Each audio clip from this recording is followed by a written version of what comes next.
আমি শুনেছিলাম আপনার আপনার কোনো একটা ইন্টারভিউ বলুন বা আপনার খুব কাছের মানুষের কাছ থেকে আমি শুনেছিলাম যে আপনি আপনার গার্লফ্রেন্ড মনে করেন আপনার রেঞ্জ রোভারকে। আমি একটা কথা প্রথমে বললাম আপনাকে, আমি যখন থেকে বিজনেসে বড় হয়েছি আমার গাড়ির শখটা খুব বেশি। খুব এবং বেশি।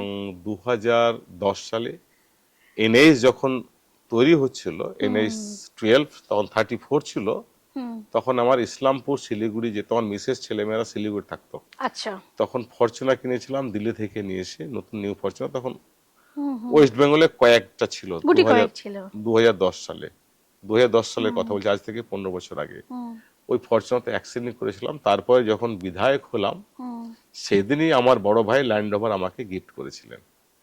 যেদিনকে শপথ নিয়েছিলাম সেদিনকে আমার বড় ভাই শাহজাহান বিশ্বাস আমাকে ল্যান্ড রোভার গিফট করেছিলেন, এখনো সেটা আছে। শাহজাহান বিশ্বাসের মতো বড় ভাই বাঙালির ঘরে ঘরে থাকুক। আর ল্যান্ড রোভারের মতো গাড়ি আমরাও আশা করি কি আমাদের বড় ভাইরা বা আপনারা যারা দেখছেন আপনাদের বড় ভাইরা এতটাই সামর্থ্যশীল হোক যে ল্যান্ড রোভারের মতো একটা গাড়ি যেন আমাদের ভাই বোনদের গিফট করতে পারে। এর থেকে ভালো কিছু তো আর হতে পারে এবং না।